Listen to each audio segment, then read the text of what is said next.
Up to page 32 in Ayin Beis, chapter 20, volume 1. It's the end of Mimer 5, Discourse 5. So in the last chapter, I discussed the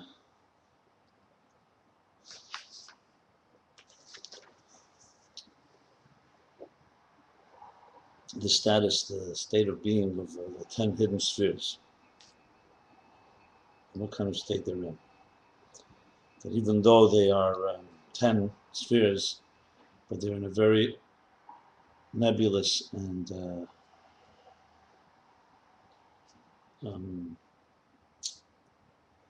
refined,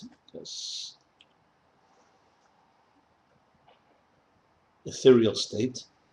So therefore, they can reside side by side. They can reside together, even though there are opposites like chesed and gevurah, fire and water, in their root. And Rabbi explained it several different ways. The second half of the chapter, I just want to go over it because it's a little complicated. When I reviewed it again, I actually wrote up some notes which are online. Each chapter we're putting up online has a bunch of tools now. So I have like a thing called summary, analysis, points to ponder, parallel sources. So I'm writing up when something comes up that seems a little contradictory or challenging, and let everybody weigh in on it, in writing. But I'll just share what in reviewing this. To demonstrate how an expression of an experience that comes from the inner faculties as they are in the essence, or in the roots, how the 10 hidden spheres function. Remember, we're talking about something that's intuitive because we can't have real comprehension because it's before the tzimtzum. So the Rabbi said, let's use an example. Generally speaking, the faculties function in a very organized way. You have vision through the eyes, hearing through your ears, and every faculty has its particular place, which is the essence of pnimi. Pnimi means the specific integrated faculties as they are in an internalized way. Everything has its place. That's the structure of existence. What we're learning here is in understanding the structure, we have to go into the inner structure. In the inner structure, we're talking about containers and energies. So generally, these two meet, and you have a functional, using the human body as an example, functional body. In the spiritual worlds, it's functional atzilus. A functional structure is energy and containers. Containers are the identity, energy is the transcendence, or reflection of what's called the artist. So you don't just have a painting, you also have the so-called spirit of the artist in the painting. And that's what the represents. Then in the itself, in the energy itself, we've been discussing how the energy also has in a sublime fashion spheres as well, also some form. Not quite like the containers, in a more abstract form. And in its root, the 10 hidden spheres, also they're 10, but they're very sublime. So when we look at the structure, we see the structure. We don't really know what's going on at the unconscious level, except what we're told and what we can intuit. So to demonstrate a manifestation, like someone say, okay, what does it look like there? And is it ever expressed? So there's an example by Matan Torah. By Matan Torah, because there was a high revelation, like he says, a revelation from Atzmus Ein Sof.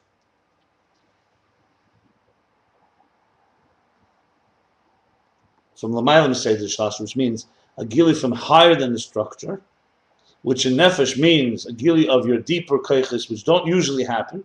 It was a one-time thing. There are other examples, but this is the one he uses here. So something happened. When you have a reflection from there, suddenly these faculties that usually have their function and their place and their role went through some type of reversal. As the Medrash Rashi brings, suddenly sight was able to hear, and hearing was able to see. So without getting into the explanation, what we see here is that there is a deeper dimension where faculties are not just the way they usually work. But this requires obviously a revelation from outside. This doesn't just happen. You can't just initiate it. Even though I said the synesthesia, there are people born that way. Okay, but they're born that way. It's not through Aveda. It's not through their work. You can't work in it and suddenly start hearing sounds when you look at things. But there was a gili here. So we have here is an example of what happens when that state of the soul in the spiritual essence, the hidden spheres, or the place where, let's say, where Shammai and Hill and the abstract idea, when that's revealed, there's something similar. He doesn't say yet till later, similar to when Shammai is Mekel and Hill is Chedek. That itself proves also that there obviously was not a miracle. Did not require a major gili. There, because Seichel by nature is abstract, so when the student returns to the teacher, he can hear it a different way, even though his Kalim of Gvura would usually hear Isur, stringent approach, he hears leniency. So obviously by Matan Torah was in a more intense way because actually the faculties, sight and sound, is much more than just an abstract idea, Chesed and Gvura, but the same idea. That proves, that shows that there is an ability when you go in there, you see suddenly faculties which would have contradicted each other. And opposites, fire and water, Chesed and Gvura, have ability to reverse roles in certain conditions. Sight and sound is really a metaphor for Ruchnis and Gashmis, isn't it? Yeah, look, it's really meant to try to teach us, first of all, that the structure is not airtight. Don't think that what you see is what there's. We're talking about interface. Remember, we're looking how to take a world that's finite, tangible, diverse, and connected. So the fact that we see this example, let's say with Seichel, this abstract, tells you that you can take a world that maybe you and I can disagree about something, but if we go a little deeper into the source, not only can we agree, we can even reverse roles. You can be me and I can be you, so to speak. So really it's about showing how you can refine the world. A world that, like you could make the argument, something, God created a structure, lo yishbeisu, which means he never changes it. That's it. It's over. You can never reach heaven. Or like before Matan Torah,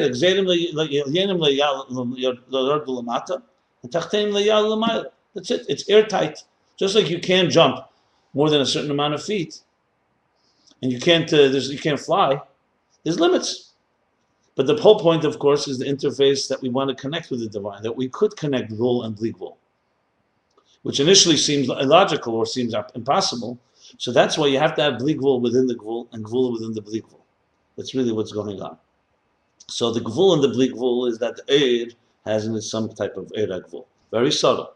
And the Bli Gvul and the Gvul is that Kalim can connect to that Eir. We'll talk later how that happens, but the bottom line is what we have here is that's not Irtai. Chesed and Gvura are not locked forever. So we have examples.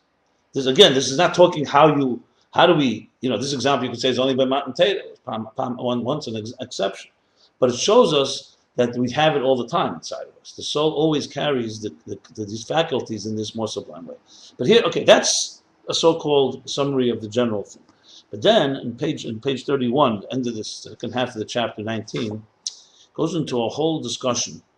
And I'm trying to sum it up. I'll sum it up, and there are, to me at least, seemingly some contradictions, or at least things that need clarity. So let me just state it for the record here, and then we'll continue on. What he says is really several interpretations in this meeting. What exactly happened when they saw the sounds, when they saw the sights, when they saw the sounds, and they heard the sights? What exactly happened? And this is relevant because it's all relevant of how exactly this so-called confluence, or their dwelling together, takes place. So he begins with the most important thing is that seemingly this is much more than just when there's reversal of roles, a substitution of roles of sight and sound, is much more than just residing side by side because they're in a state of an ethereal state. They actually reverse roles. So initially, and I'm only summing, I'm not reading in the order of how he said it, I'm just summing it up as a totality when you think of the whole thing. So initially, one could argue that maybe what happened was, I see almost three interpretations to be honest. What happened was, no, the reversal of roles is only on the faculty level, meaning on the outer level, expressive level. That sight, they actually were able to hear sights and see sounds, but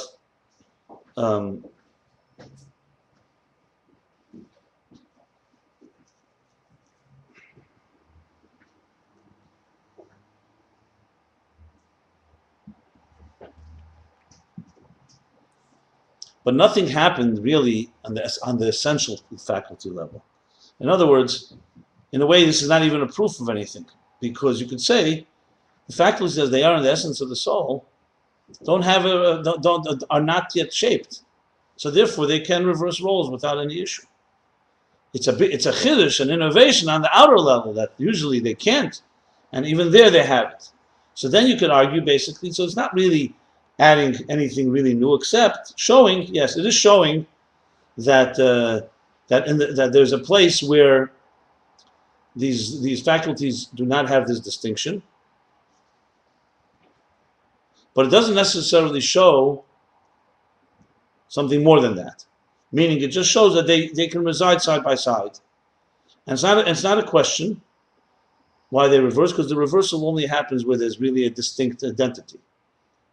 In the essence of the soul, there's no distinct identity. So therefore, when there's a gilui, a special revelation from higher than the structure, from the essence of the soul, since the essence of the soul doesn't have these distinctions, it also spills over into the faculties, and so only sight can say.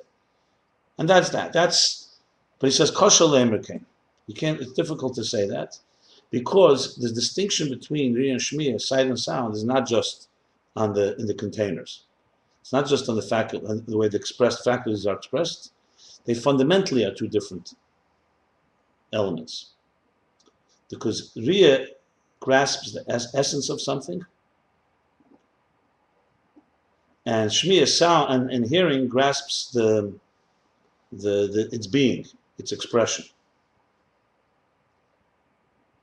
And that's why sight actually sees the physical thing, and seeing and hearing only hears, so to speak, its distant sound. It's sound. So therefore, since in the root it's also two different things, so therefore you can't just say they were such an ethereal state. You have to say that the real thing that happened here was, even on an essential level, the faculties reversed roles, which is more than just them residing and dwelling side by side together. That's the first thing. Then he goes on to ask, and this was what really got me, because I saw the different distinction. So if that's the case, what exactly is the innovation? What's the chiddush? What's the virtue of sight being able to see, to be able to also grasp the mitzvot of something, the being? It sees the essence. Why does it have to see what's the advantage of that? So here he goes into another explanation, which really goes back that there's no need for a role reversal, because there's a different meaning, a different interpretation of seeing the sounds. Seeing the sounds and hearing the sights means that usually what is close to us is the yesh. We relate to Gashmis, physical. And we hear about from a distance, Shmiya. Knows what we see is the physical, the outer. And we hear the sound or the story of that God is a divine force within everything. By Matan Torah, that changed. Suddenly, we were able to see that which was always distant to us, and we could only hear it. And what became, and the Shmiya, which was always something that was close to us, the Yesh, that became distant. That became what we hear now as a distance. Yeah, he says both ways. Sheminus Hanira. I'm sorry, Reynus Hashem that you could hear and see what was always distant, and now Sheminus Hanira, that what was physically obvious to us physically is now only a distant thing because the Yesh is bottom. So according to this, it's not that sound suddenly became sight. Like he says, because of this, according to this, there's no ischalfus hakeches. Ein ze ischalfus hakeches. Nothing happened. Well, no, something tremendously happened. Our perception, that's it. Yeah. But I'm saying you don't need to say that they actually saw a sound. They didn't see a sound. They saw that which always appeared like a sound from a distance. So this also tells us what the achievement is. He has the question, what's the achievement? The Tefes and Metzias. That's what it means. The Reynus Hanishma. That you could see the Kayach Eliki, basically. Okay. Now, according to this, what do we have now? So we go back that there's no exchange of role reversals. So then it's back to the original thing that there's no real. What we learn from this is not that just we do learn that the faculties are ethereal, but you can't really use Reinas Anishma this as proof to anything because something else is going on here. It doesn't teach us about the faculties as they stand in the source. Are they distinct or are they not distinct? We don't know. But then he says, Amnam Yashlema Shalfia now. Listen to this. Hapirish the Reinas Anishma who b'sheis Chatzus u'b'kei Hashmiya.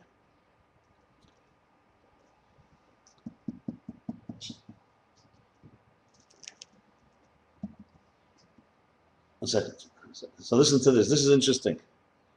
According to this interpretation we just said, the Chiddush is really primarily in what we see. You hear? In what we see. That we can see that which we always is hidden from the eye. According to the regular interpretation, before this one, it's actually the Chiddush is only what we hear. Because like he said, seeing, what's the virtue that you see Metzias? But you know the Chiddush what happened was that even the things that, even the hearing, which usually only hear the external of something, became like Biyah. They actually could hear the sights. And that means that they were able to hear the muhus, the essence of something. So the Chiddush... No. He said, look, read. Generally speaking, when you hear something, you only hear the outer layer. And by Matan Torah, the hearing was like seeing. It was as real as seeing. So therefore, the real Chiddush then is not so much in what they saw, but in what they heard. So he says,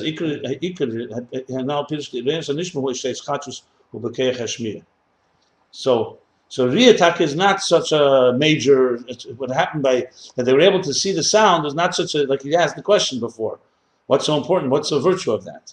So according to the interpretation that they saw the divine force, you understand the Chiddush of that. That has a Maila because it's a Maila, even the Riyah has a Maila. Here, according to the interpretation that he's really following here, the real Chiddush is Shmiya. That's what he's saying here. And this Shmiya is now on that level. And then he adds, and the ability for this to happen, this is what will happen. Also, it says like Mashiach Yavin Kol Yatsu Kiyati Tzate, was because there was the Gili of Atzmas higher than the 10 hidden spheres. So here's where I have a confusion. What causes, according to this, there is an exchange of faculties, there is a reversal. So we really have two interpretations in the meaning of seeing the sounds and hearing the sights. One does not require reversal of faculties, one does. And the one that does, there's also seemingly two interpretations. Is the reversal only on the outer faculties or also on the inner faculties? Conclusion that it is on the inner. But I'm saying, but he does state the possibility of the outer. So you really have here like almost three possibilities. There's two where the faculties change either outer and inner, and there's one there's no faculty change. But here's the question: what causes it to change? You know, what we're talking about now, of course, according to the one that the faculties change. So in the parentheses, it says clearly it's from Gili Atzmus. It's higher than the structure. It's higher than the 10 spheres, and therefore it allows them to reverse roles. Basically, you could argue, well, before I get to that, but then when you go further down, he says, Yesh Leimer, outside the parentheses, that usually Riyah Shmiya within the structure is that they have a relationship, they see and experience the essence within the structure. But the essential light that's higher than the structure, you only know that exists. You cannot experience the essence of it. And what happened by Matan Torah was that they were able to see and hear and comprehend the essence of that which is higher than the structure. And he goes on to say this is sarvus is because it's like a chlifa d'chtayu, and it comes because the mukad is pashut, so it says abstract. Here he doesn't say atzmos. So here's the question: what's causing this the reversal? In the parentheses, it's atzmos. Something higher than the structure causes it. Here he's saying is the pshittus mekedam, like in case of Shammai and Hillel, you don't need some higher force from the divine. They just simply have to go back to the source, Shmaya Vavtalya, and hear it again. And they're able to reverse. Chesed can become Gvur. He compares it clearly to Tachlif V'Dichtayah. And he says this is Yesem Inyan Hisagdus of them just residing. So here's seemingly a contradiction here. Which one is it? So I began thinking about that, and as I said, I wrote it up. There's a few ways you can say here that maybe there's two explanations.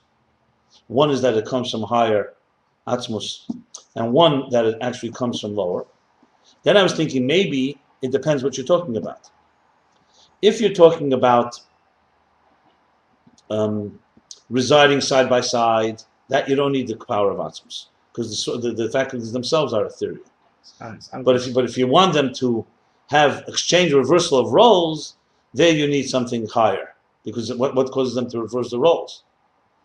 That is one way, but that still does not really sit well with the last lines, because the last lines is also reversal roles. It says it's Yesamin Sakdus.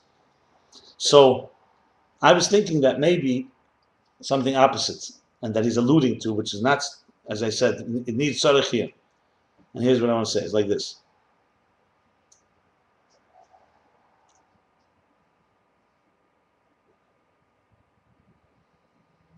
And that's why he brought the first piece in the beginning. If you remember earlier in the chapter, he said that his Hiskalus is not, we're not talking about his Hiskalus. He says it like this, he says,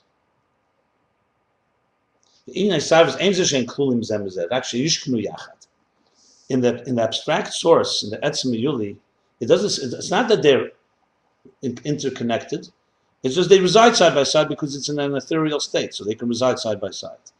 Maybe what he's alluding to is something that's going to be said a lot later, that hiskalus of the outer faculties requires atzmus. The outer.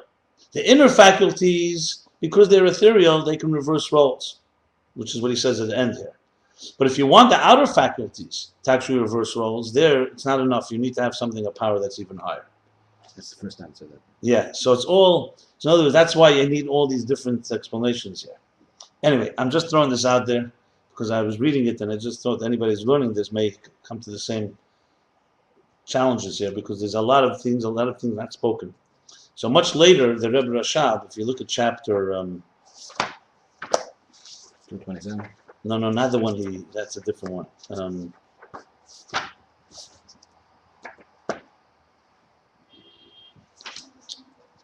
Yeah. Chapter 276. So he makes it clear that Hiskalus comes from Atzmus to Jnei Sahaka. You can look at it later.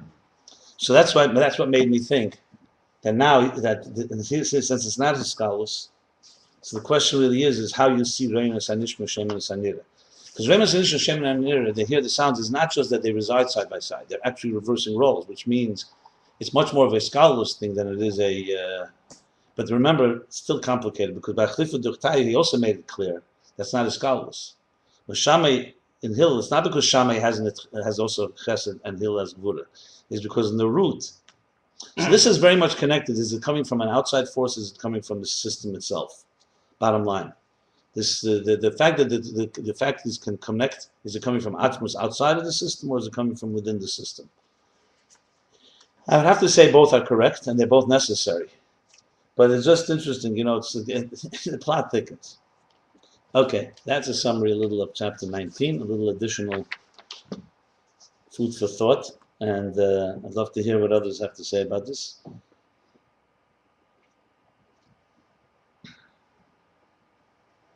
Another interesting thing I just want to add, that when he says at the end, Riyas Samahus Vasoga Samahus, he also seems to be reconciling between the two interpretations in Reinas Anishma. Because in the first interpretation, it's the faculties actually change. The second one, it's more that you're able to now we can see what we usually only hear, which is Hasoga Samuhus, really, which is the words he's using here. So in some ways, he's like bringing them all together as one. That when they saw the sound, which means they saw what usually is the Koyach Halaki, you can say they actually saw, but they didn't see a sound. That's the thing. And here it's mashma. It's comprehension. After the parentheses, he uses the words Ziyah Samahus and Hasoga Samahus. Yeah. He doesn't say anymore. Like if you look, he says,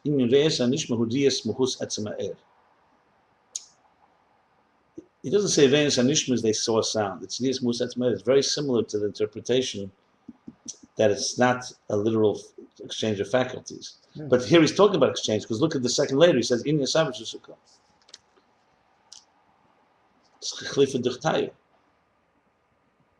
Maybe that's the explanation. Maybe he's going back here to the interpretation that's not actually they heard a sound, that it means that the Riyas Mu'us Etzma'er, Shem Sinish Hasogi B'chinis Hasogi Samu'us. And Shem Sanira means not that they actually saw, but it's like, but then he goes back and says, he's saying clearly that it's an Chlifu D'Chtaya, which is a reversal. Before he said, if you go into that interpretation, there's no Schalfus HaKeches. Understand what I'm saying? And here he says, there is a Schalfus HaKeches. So maybe what he's saying is really that there's no real exchange, reversal of roles. It's just that they're able to do something they weren't able to do. Like he says, the Pirush Yisarv Shekol Keich in a Mugdir B'Muhusei. Not so much, it's mashma from here at the end, now that I'm reading it. Not so much that it assumes the other's personality, the other's faculty. It's more that it's not limited in its muhus. It can do something beyond its natural capacity. Its natural capacity is only to see external or hear the external. What happened by Matan Torah is that they were able to have a sogin mushus and seeing the essence. So it means that the faculties have the ability to go beyond their own limit. So that's Achlifu D'Chtaya. Not so much that they exchange roles, that this one sees the hearing. By Shammai and Hill, you see it's a real exchange. Chesed became Gvura, and Gvura became Chesed. Here, he's not saying so much like that. This is another way to interpret it, but he does say Ki Achlifu D'Chtaya, and it's more than Achdus. Achdus would mean they reside side by side. They basically can dwell together, where fire and water outside of the source cannot. And this means that they actually go beyond it. It needs explanation, no matter how you twist it. It needs explanation. Shaman and Hill, I would say they're going out of their own kelim. They're going towards the Ayin. And that's what's over here. It's inside the kelim. Their own faculties. They were able to perceive something and comprehend it. Whereas before they weren't able to comprehend it, they were able to. Or you could say the opposite. You could say he's talking more in the inner level. Look, there's a lot of ways to go about this. It's not fully. It needs explanation. Inside the kelim, that's what I thought. You could also say it's the opposite because. But it would answer a lot. I don't know. This definitely needs explanation. Anyway, just throwing it out there. Look, this is part of the Lilmud. What was the lashon? Lilmud on Tzerach. What's the lashon exactly? That you learn something and then you need to learn it more. There's an expression. What's the expression? Datish? Expression is it going? Yeah, something like that. Okay, chapter 20, page 32. And this is a parenthesis. That the footnote says, probably maybe concludes at the end of the Maimon. So this is another chapter that's an entire chapter parentheses. There's also another chapter that was a parenthesis, if you recall back in the last Maimon, chapter 16. So a lot of parentheses going on. So here's what he says now. But in the Rebbe's Mamara Mosa, there was a lot of parentheses, right? Well, later when they were moving, inside, but not. It's a lot different than this. Here you have entire chapters, entire sugyas on parentheses. Three Rebbe's, there aren't too many parentheses. Maybe less. I never really. V'hinei now, chapter 20. The Torah yesh midbar yishu v'sada. Now, how does that fit in? Okay, we'll figure it out. In Torah, there's three types of so-called terrains. There are three terrains, generally speaking, on the globe. Topographical terrains. Number one is Midbar, is a desert, a wilderness. Yishuv is a civilized place of civilization where they settle. The Sada is a field. It's known that Torah in general is the tzir of Adam. The Torah is structured like the human structure. Like it says, This is the Torah of man, which is a proof brought that the Torah is structured like the human being. Remember, shouldn't be such a surprise, because remember, the human being is structured like Salamud Musalikin. So Adam is Adam Aleli, and Adam, the human being, is structured like the divine structure. So Torah is also in that same structure. The Mishkan is also in that structure. This means that Torah is in the level of pnimi, structure. That's what pnimi means here. Pnimi means it's an internalized, integrated energy. This is the difference between Torah and mitzvahs. This was also discussed about earlier at the end of the first Maimer, chapter 4. So it says like this. What's the difference? Mitzvahs is listening to God's commandments, laws. So that's Ratzon Elyon. Ratzon Elyon is not you have a personal relationship with the one who wants it. It's like the master commanding and saying, I want you to do this, so you do it. So your relationship is what he wants. And Ratzon Elyon is a makif, surrounds, as opposed to an internalized relationship. Torah, on the other hand, is chochma. You study it. And study means you have to understand it, like he says in Tanya, maskul, muskul, your whole mind gets encompassed with it, you have to struggle with it, you comprehend it, it's internalized. So Torah is a relationship with Hashem, with God, through God's wisdom. You're studying God's wisdom, and therefore, so it'd be like, let's say, a king gives you an order, you listen, that's Ratzon Elyon. But if you study the king's ideas and teachings, and what he taught, then you connect into his mind. Like someone once asked the Rebbe someone brought the Rebbe manuscript. The Rebbe wanted to repay him, so the Rebbe said, what can I give you? He says, I'd like a picture of you with a signature, an autographed photo, which is what they do with celebrities. So the Rebbe said, why do you want that? He says, because I want to have a connection with you. So he says, you want to have a connection with me? Learn what I learn. You go across the street, you can take any sefer you want from Siddur or from my. You learn what I learned, that's our iskashus. Like he says in Ayin Beis also. The real iskashus is learning what the Rebbe learns. So iskashus with a picture, or, okay, it's even more makritik, but even listening to a command, that you're connecting through Ratzon Elyon, which is a connection, but it's a different type. An internalized one is you learn what Hashem says in the Torah, so you're connecting with Hashem via daita. You're connecting to understand. So that's pnimi. So can you say makif is unstructured? You could always say makif is beyond the structure. Yeah. Generally speaking, makif is beyond the structure. But when you say mitzvot, also they have some form of connection. Each one is and Torah has also an element of Kabbalah sale. You say, no, it's not Torah. So that is kind of course it's scholars. Yeah, for sure. We're talking about their primary function, not they both have each in them. Torah is also a mitzvah, remember. Learning Torah is also a mitzvah. So it also has that element. Mm-hmm. But the way a mitzvah is done is like he says in Tanya. That's more like the levush. You're grasping the makif. Torah is internalized. Now, when you learn Torah about a mitzvah, you're also learning what the mitzvah does for you. It's also, Shibud Halev HaMeich through film. But generally speaking, there's listening to the Ratzon and then there's comprehending it. It's two different things. Now he says like this. Inyan B'chinas HaMidbar Sheb'Torah. So remember, we're saying the Torah has a structure, and the structure, like the universe, is structured. There's a midbar yishuv asada. There's midbar, which is a desert.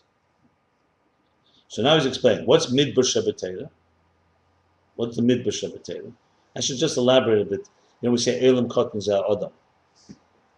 This doesn't say this, but it also adds this world is like a small universe. I'm sorry, the world is like elam katan zeh adam. The human being is like a small universe, a universe, a microcosm. And it says, and Elam is Guf God, the Guf is God, meaning the universe is like a large body. So when you say Torah has midbar yush, what's the proof? You could say, what's Torah? Torah's tzir Adam. Where in Adam is there midbar yush v'sada?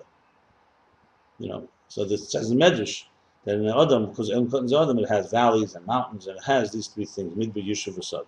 We have all these three within us, so also Torah has all these three. So now he's explaining, what's the midbar sheb'Torah? Yesh lem shezeh Torah k'moshe b'chinas accessory.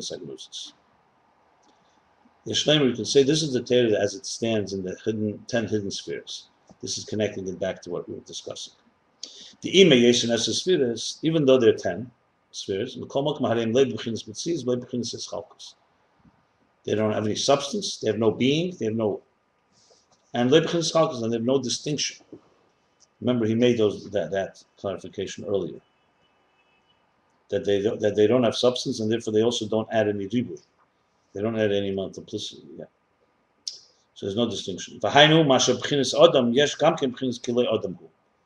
This means that within the Adam, there's also within the structure of the Adam, there's a level beyond structure. But he's talking about the Torah. Torah is b'chinas Adam, he just said. Mm-hmm. So Torah has in this dimension. He's combining a lot of things here together. It's remember, Torah is an essential theme in Ayin Beis because Torah is the ultimate interface as well. So Torah, Adam, has this dimension. And remember, we're talking before about Matan Torah. So we're talking about Matan Torah. There, what happened? They could see this. They saw this. They saw the sounds. And they heard the sights. So by Matan Torah, there's a dimension of a revelation from the accessory and basically, from a place of the inner faculties of existence, which in effect caused us. Remember, he said before a very key line. This is at the bottom of page Lamed, that the Gili of Matan Torah is L'mayla State of Shtalshlus. In Benefesh, that's the Gili of Keches Atzmim.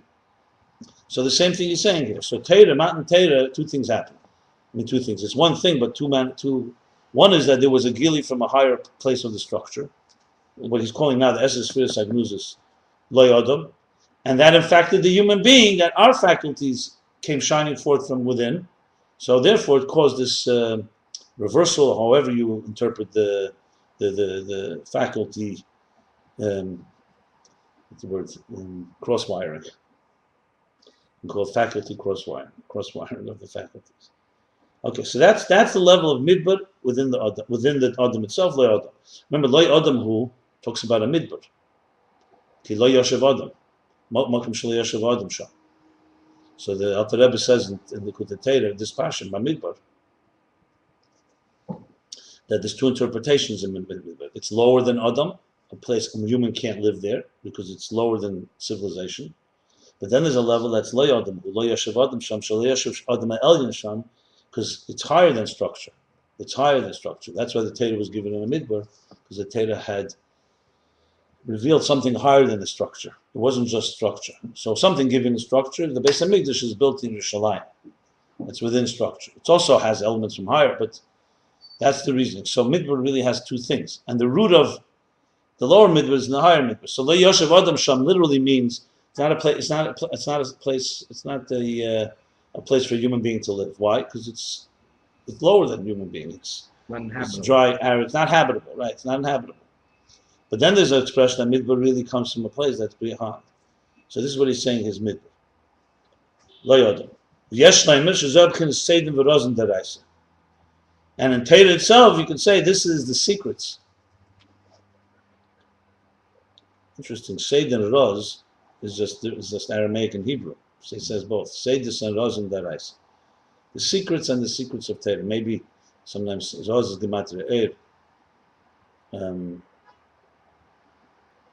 Okay. He wants to use the lashon of desire. No. But it's probably more than that. There's also this, there's Rosin, the Rosin. This is very relevant. I'll soon explain why he's bringing this here. It's not just some footnote. It's a parenthesis because it's clearly digressing a bit from the flow of what he wants to go with Esses Frias Agnuzis. But it's not digressing from the Hemshech. This is relevant because if you go back to the end of the first Maimer, it makes it very clear that Atzilus is an interface and Torah is an interface. And says, just like in Atzilus, Eris and Kalim, Torah, there's Primis HaTorah and Chetzenis HaTorah, Nigla and Primis. So if you look in chapter, we'll look later, I'm sorry, not at the end of the first Maimer, my mistake, end of the second Maimer. Chapter 8, very relevant here, because there he brings the same thing, that Torah has these two things. So anyway, so in Torah itself, Midbar is what? The level of hidden secrets. Why? Because compared to Nigla, the primis is higher than comprehension, meaning Lo Yodam. Comprehension. So we just said mitzvahs is makif. Torah is pnimi. But in Torah itself, there's an element that's higher than Adam, that's midbar, and in Torah, that's a secret, l'mayla ma'asag. There you have the scholars you're talking about. He says it actually. And in the secrets itself, primarily the secrets of the secrets. In case you figured out what the secrets are, the secrets within secrets too. They call a mystery wrapped in an enigma.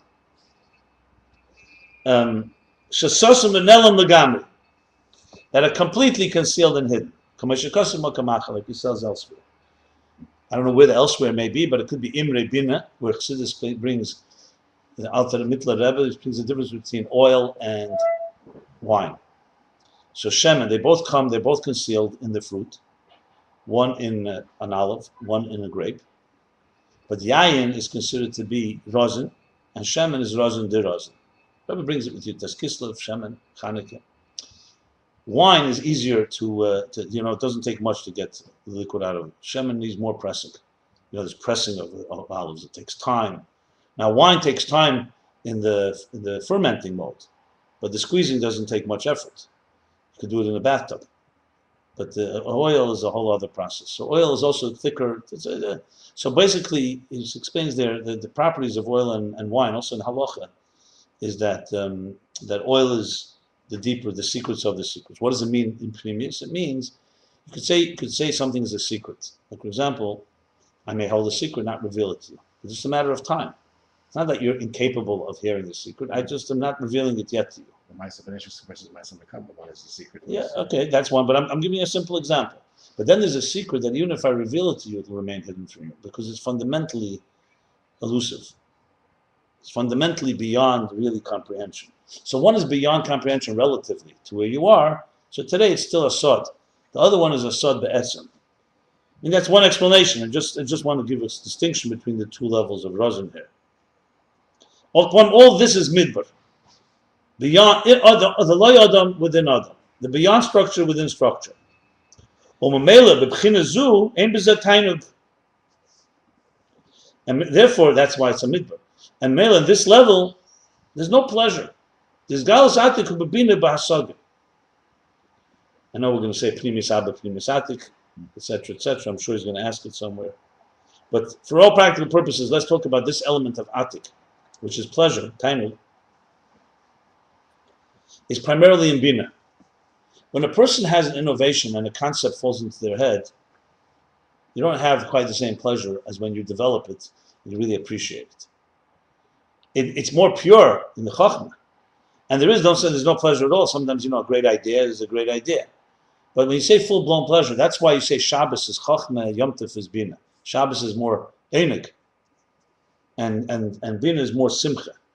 Even though here he's saying it's einig also, but full-blown einig is when you have it more expressed, when you have it more in a concentrated form. But here he's going even further. It's l'mayla masog. It's not even chochma. So when you appreciate a secret, the secrets is profundity there, but the real pleasure is the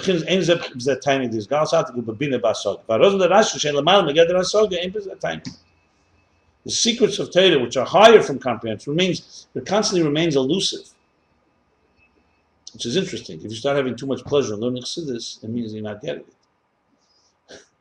It has to remain beyond the saga. That it doesn't have pleasure. Parentheses. Oh, where's this one at? Oh, there's only two lines. Yeah. I'm getting used to long parentheses. Always looking. And this is the true meaning, the true taimei, the true reasons or tastes of Torah. But taimei sometimes also refers to trop. When you read the Torah, but taimei means the deeper reason. She is gal asid. That will be revealed in the future.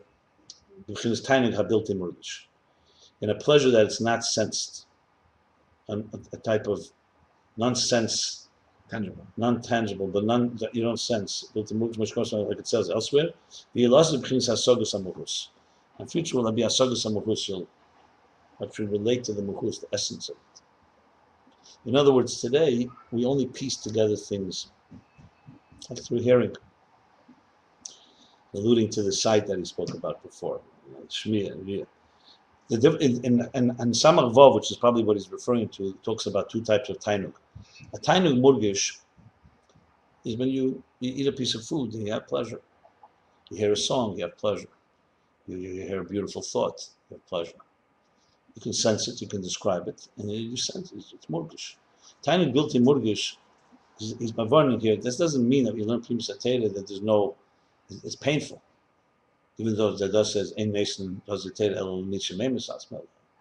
And that when Rabbi Akiva heard pnimi Zolga in the his eyes started crying. But it doesn't mean it's painful. It means that it's beyond you. So you can't be spending time right now dwelling in your pleasure. I enjoy this. To say I enjoy it is you're experiencing something beyond. That doesn't mean it will always remain beyond. You will have it, lust of it, be revealed the pleasure, but the pleasure will be one that is beyond tangible senses. He brings about there won't be any eating and drinking. That doesn't mean there won't be an experience. So you won't have the tangible experience of eating and drinking, but you'll have the intangible pleasure. It requires more explanation, but let's go on here because not so much theme here. Okay, that's midbar. So midbar is l'mayal ma'asaga, doesn't have so much pleasure. That's why it's compared to a desert. In a desert, you don't really go to a desert for pleasure. Even though today there's tours in deserts, but that's another story. They turned them into oases. But a desert is not exactly it's an arduous journey. It's not a pleasant experience. Yishuv Shebeteir is when you appreciate, understand, comprehend Elokus. I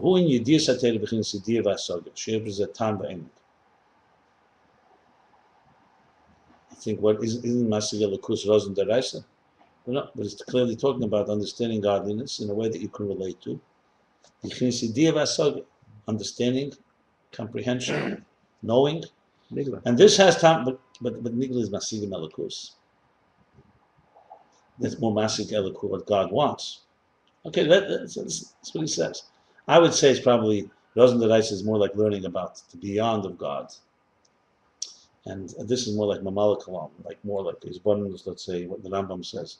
So thinking about how God relates to us. That's what I assume is what he means.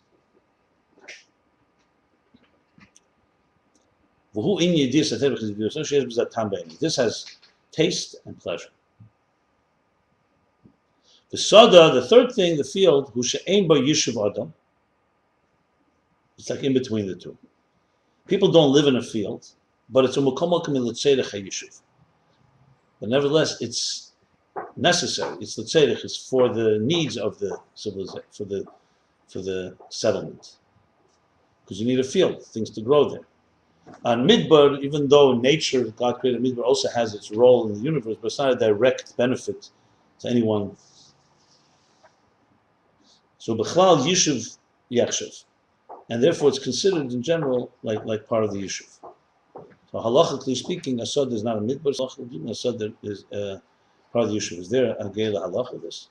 The Midrash for the Levim, the Alpine Mama, that out of the cities that they had the Sades which were around the cities. So they're considered the okay. So what is this? What is this in Torah? This in between thing, sada.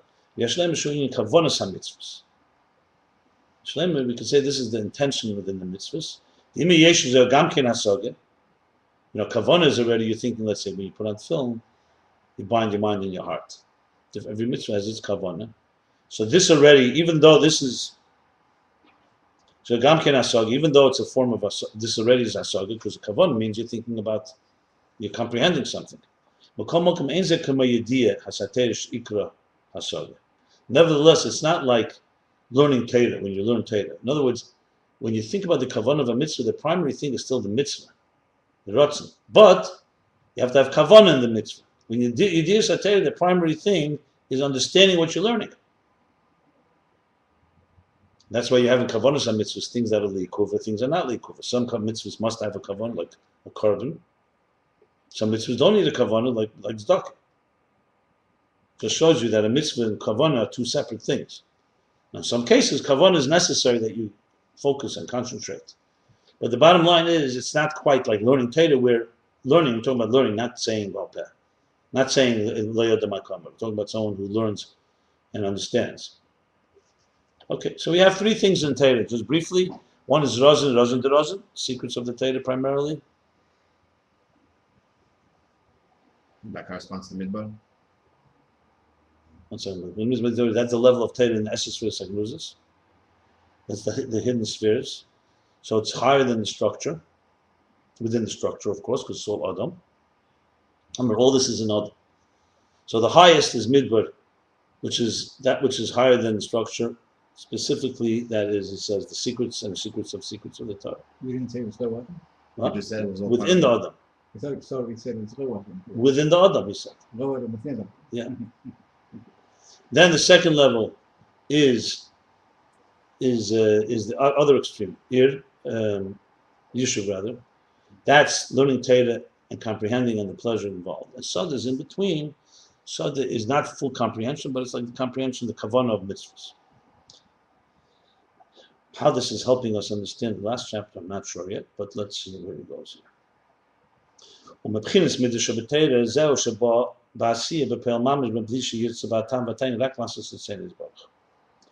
from the level of midbar shebeteira, the desert in the Torah, what does that affect? How does that affect us? From this level, this comes into action, into concrete action, without wanting necessarily, without wanting the reason or the pleasure within it, just to do what God wants. HaChefetz LaHashem.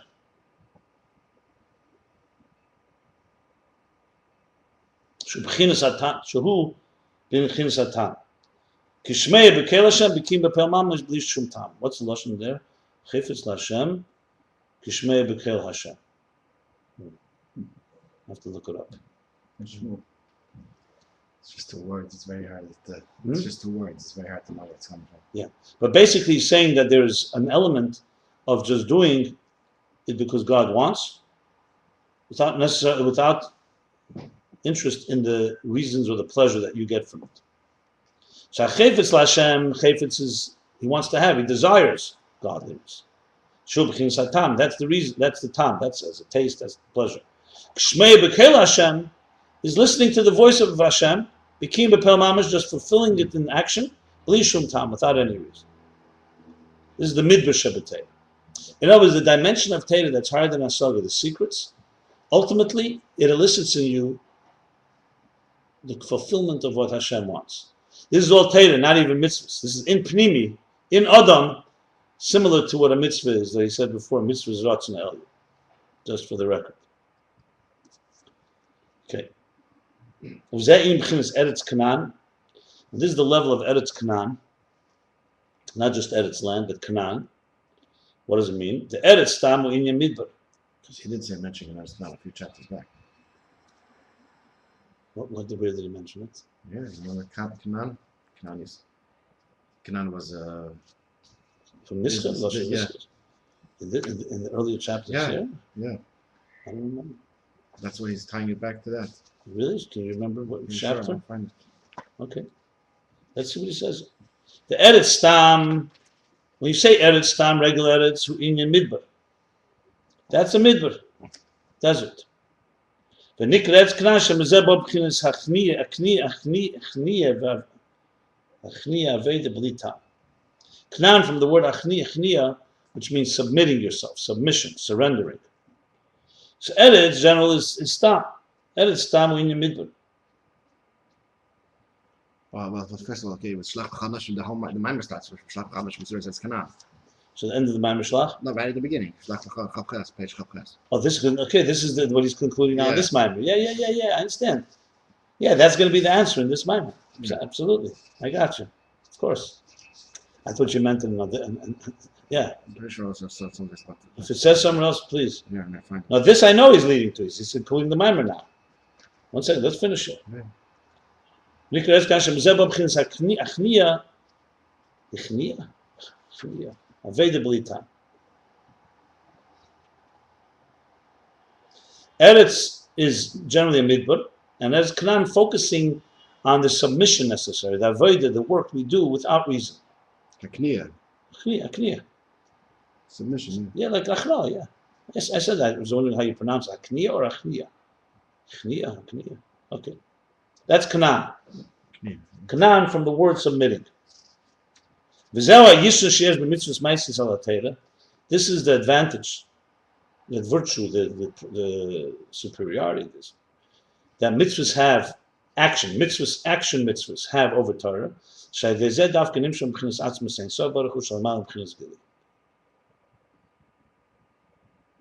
Because dafka through this, through a mitzvah, action, you draw down the essence of the divine. It's higher than any revelation. You know something? This parenthesis is really like the end of the mimer. He's going back to Canaan. He just usually, in most of the Maimorim, this is what threw me. Usually he just says, Al pi hanal, we'll understand the pasuk. Here, instead of doing Al pi hanal, he started like Vihine. And it's a parenthesis because it's pretty long and he didn't want to lose track of the flow here. So bottom line is like this. Okay. Where are we here? So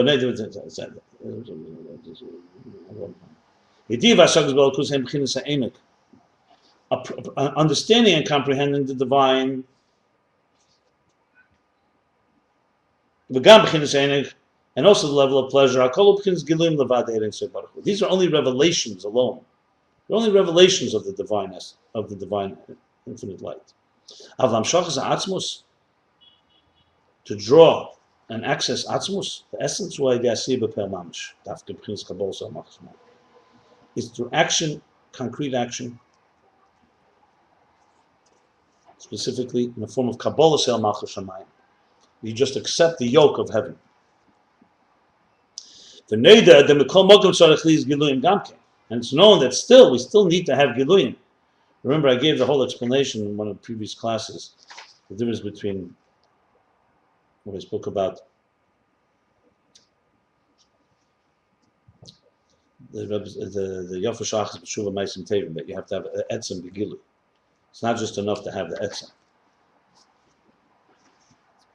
So we need also Gilum, Derech Moshla Tzmicha, Himina Oretz B'Keich Atzma. Like something that grows, vegetation that grows from land on its own. Like you see, you don't have to plant anything. Earth will produce weeds or whatever it produces. Nevertheless, it says, when the rain will fall, and it will give birth and make things grow. Like the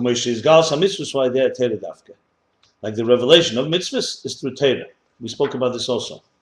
That even the etzem that's revealed through mitzvahs also comes through Torah. Remember we spoke about carrying, I was talking about carrying atzmos, the power of atzmos. Right? So he's basically saying that you need Giluyim. So even though things will grow on their own, nevertheless it says when the rain will fall, will make things grow. So you need to have the Giluyim to make things grow, not just rely on the Kabbalah Sel alone that it's just going to grow. Meaning, not just rely on Avodah means not just rely on that, but you have to do something to reveal it. So therefore, even though Eretz Canaan, Midbar, in the Torah is a critical thing,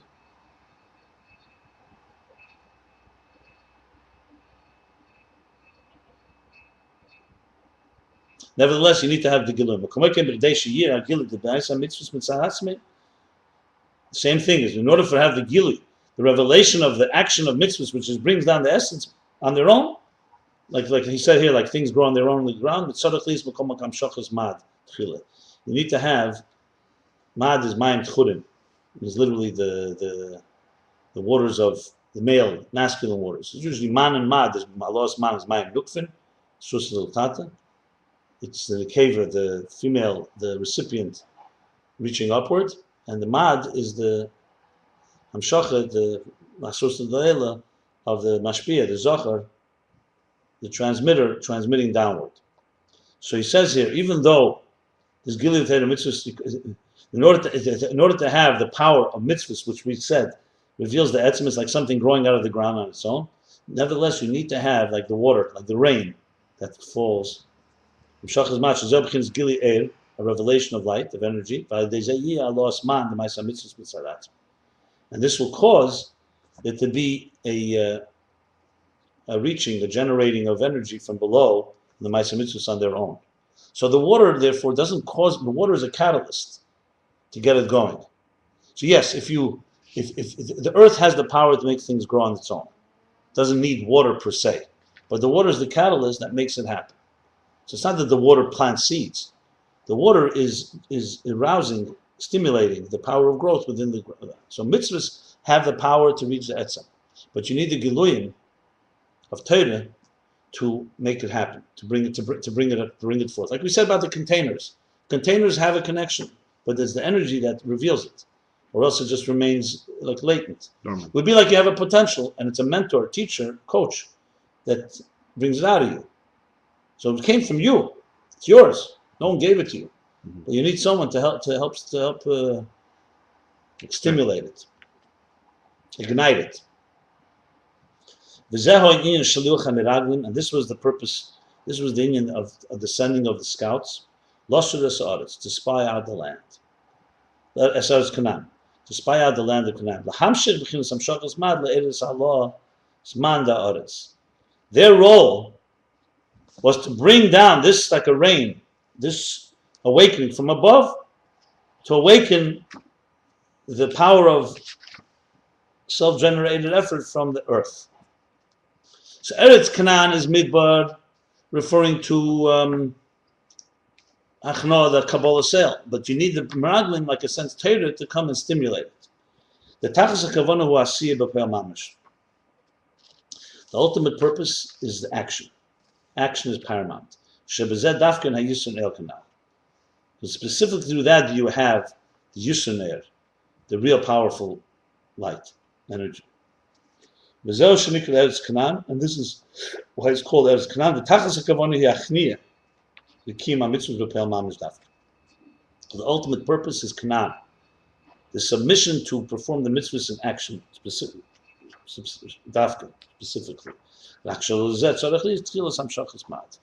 But for this to happen, you need to have first Shachas Mad, like the rain, that stimulates it, that awakens it. Now the Meraglim, the scouts, were on a level of Hasaga. We know they were Bali Madreg, they were high level. They comprehended, they were people of intelligence, and they had great pleasure, and they were people of pleasure. In a good way.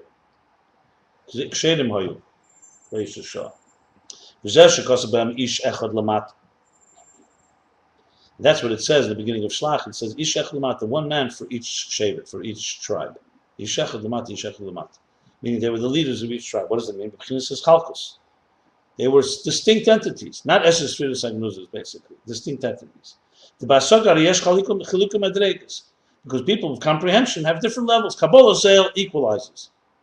Understanding separates, or not separates, divides, creates distinction. In general, that's when the revelation comes into a form of distinctions, of separation of levels. And this is what it says, they should spy out the land. Yisur is not just spy out, it comes from the word Yisrael, means an advantage to glean to take out, right?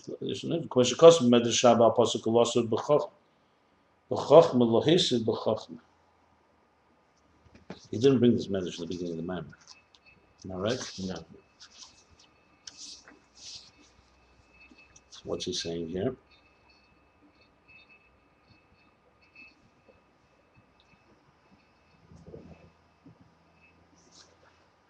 Look it up in Medrash. But basically, Medrash is upon the pasuk losud. B'chochma lahesed b'chochma. In other words, they should spy it out with wisdom. They should do it with wisdom. Lahesed b'chochma. Lahesed sounds like something you're adding to it. Like, if they would have just gone in to conquer the land, God said, conquer the land, that's Kabbalah sale. The whole point of sending Meraglim was to do it with a plan. Like he's saying here, Kabbalah sale, just listen. Why did Moshe have to send them? because Hashem wants us also to do it in a way that's logical. Check out. So I don't know exactly the words, but it's probably saying is that their wisdom should add to how we're going to conquer this land. So the Medrash is basically b'chochma lohisel b'chochma. No, it's to add to it. It's almost like an addition, like it's an addition. It could be fine. Lohisel b'chochma. Basically, it means not to add. What do I want to say? To not accentuate. To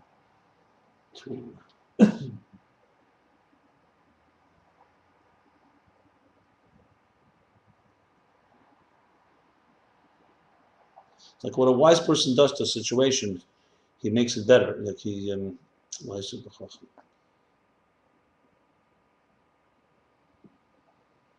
it's like elucidating or illuminating. It's clearly that's what he means. That means that their role as Baalei Hasoga is, they went to scout with intelligence to look at what's what. It means that it's coming to that the purpose is that from this there should be some advantage in the land. Something should be added.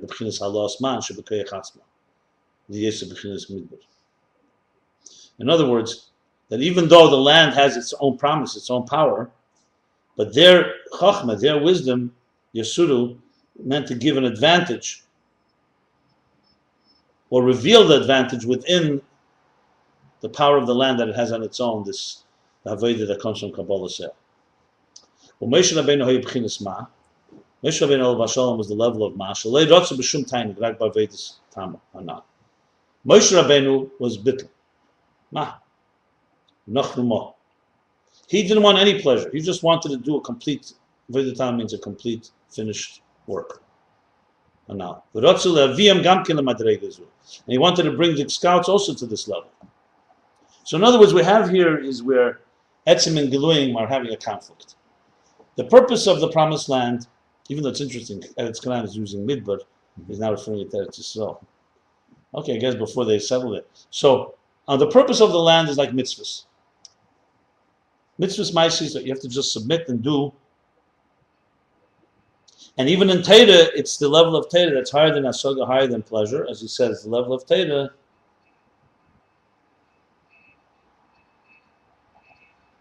One second. It's midbar. Yeah, the midbar, the Torah that Achni Aveda Bli Tam.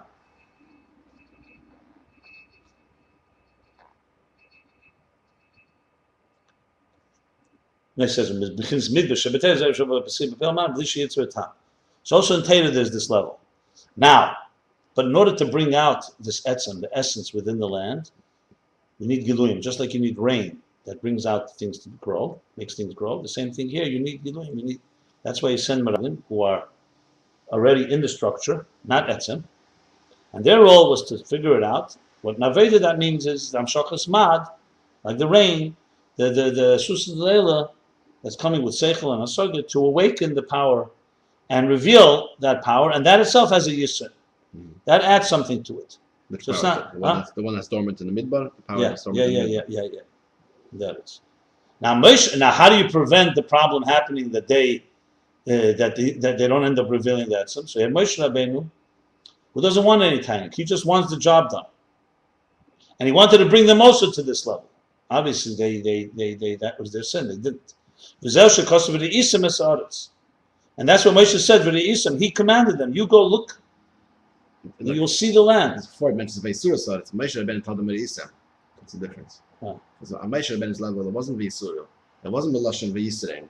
He didn't want the chochma part of it. But the Isam, you should see the Muhus. That's the Okay, reasonable. V'choshev eretz arim v'am. Remember in the beginning he said that there are three things. That is, now he's connecting to Midbar Yishuv Sada. Wow, this is also pretty dense. So he said in the beginning, if you remember, he said, what are the three things? That says three times, three things to see. Yeah, One is Liras Sa'am, Lisas Ma'aretz Mahu, Yeah. Mahi, Yesh Ve'aretz. The second was Eretz Atzma. The third was the land, the cities. So what are the three things? The people, the dwellers, the land, and the cities. So he's going to say now. This is where he's holding them, because the question is, was Mahu Inin Veisura Sod, it's Lama Leinem Laragel, and Vihine Moshe Amar Lam Gimel Dvarim Liras Sa'am. Right, here he goes. Sa'am, yeah. So he says, Risim Esaretz. V'choshev Eretz Arim V'am. The land, which means the dwelling of people in the land. Oh, well, actually, the land itself, the cities, and the people, the nation. What are they? They're the three things. Shehein midbar yishuv v'sadeh. Those are the desert, the land, and the field. Eretz is midbar. That's the land itself. The Arim is mokum yishuv b'nei Adam. The cities is where they live, place where the people settle and yishuv, civilized. They inhabit. The Am he madrega pchusa. When we say Am, nation, that's a low level. Shahasogi hit ma'at. That's a place where hasoga is very little. There's a diminished state of hasoga. What is that? That's midbar. No, midbar is eretz. So that's That's in between. There's hasoga, but it's pchusa. That's how he's explaining it. Look, he's very kitzur here. So in the context of what he said earlier with the Torah, what is it? The three things. Midbar is the thing, is the Torah, and then there's the Giluyim. Okay. Well, Bakulam Emer Ma, and all of them he said Ma. Loshen Ma. Risa Meseretz Mahi, then Maha Oretz, or Maha Orim. So on all of them he said Ma, Loshen Ma, Moshe's bittul, because he wanted to be Moshe's bittul in all of them. Shekavona Sheyebchins bittul the midbar. Because the purpose in this is there should be the bittul of midbar in all three. So what are the three? If you remember, the three is Lamayla Masoga, that's the desert. Okay, that's Kabbalah Sale. The Seichel, understanding, is the cities where the people dwell. I'm just going back to see how it says it. it's ideas of Torah. Yeah, ideas are Torah. And Soda is L'tzedech HaYishuv, Kavonos HaMitzvos. Okay, the in-between place. It's not actual Hasoga Mamish, but it's like the Kavanah. And all three, he wants to have bittul of midbar. Very dense, very dense. And Meraglim did not want this achna, this submission and this suspension of self. And that's why they They with this level of midbar, right? This kniya, yeah, avoidably tam. right. They wanted the others. And that's why it's Sia Dibasaris. That's why they slandered the land. They let out a Dibasaris and slandered the land. The land that had this power of Etzem, Kabbalah Sale. The Eretz. The Eretz. Which is They midbar. didn't want That part they didn't. They didn't want primus atera. Basically, they wanted to have only the revealed part that you appreciate, that you can appreciate. Giluyim. They wanted Giluyim. I'm just thinking also, And that's what they had. one second. That's what they had in the midbar. While they were in the midbar, they had the Giluyim. They didn't want the Essesphira the scholars. That's scholarly, because they said that's midbar Shabbatay. They want this chalkus. They wanted this chalkus. That's what he said. I'm just connecting. One second. Kavonos Meisha Hayadis begins bittul hanal. Moshe's purpose, this is why he sent them, is that there should be bittul. And there was a good intention in their going. Their role was to reveal, to draw down, to transmit Amshachas Mad, a transmission from above, in order to awaken and cause and generate the elevation of the growth or the self-generated effort from the earth on its own. So Yesud is also an advantage. No, they didn't want the Yesud. Which means that's the level of understanding. To Yeah. stimulate the level of Kabbalah midbar, Sale, yeah. and to draw that down into that level. And that's the Yesud, the positive Yesud, that there should be an advantage. It should bring an advantage to them. The truth is, Vayesuru here is two things. There's the advantage of the Eretz on its own. That's what we said before. Look at the end of the previous paragraph. And then there's the Yisura that comes from the addition of the chochma of their mad. That's what Moshe wanted, but that's not what happened. That's why he sent these people Dafke, because they were at that level. Yeah, because they were chalkas. So they didn't want accessory. Basically, they wanted a divisive world because they wanted their giluyim. I got it. Kitzur. In the Torah, there's three levels. There's the desert. There's the habitation or habitable civilization and field.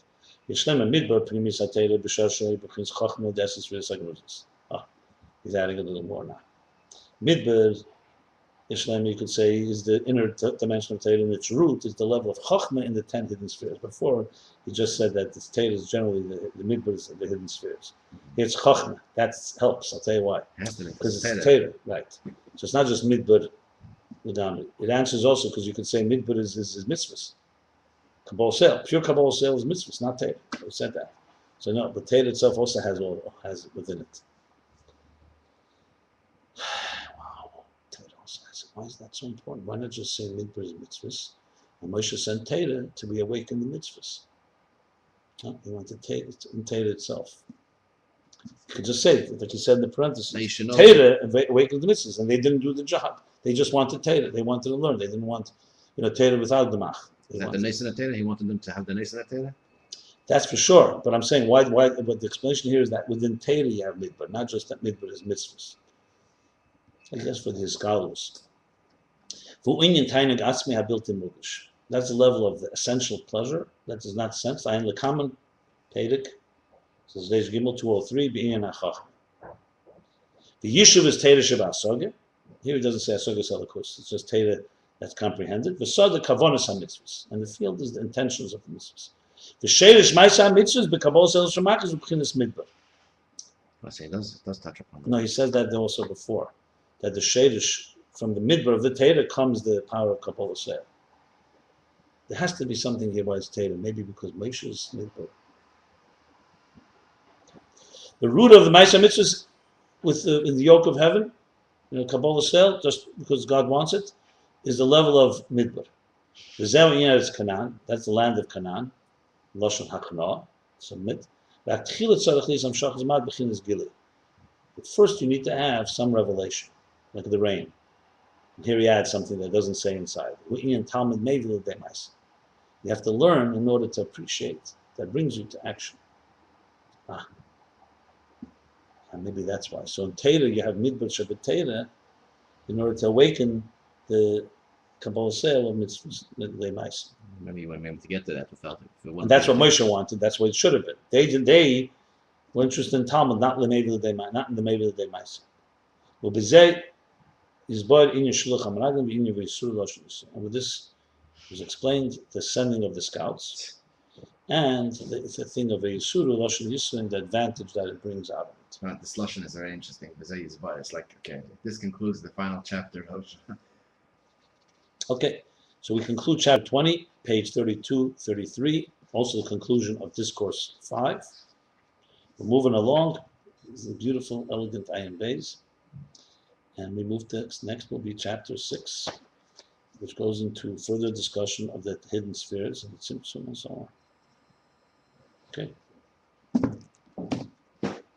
What are you doing? No.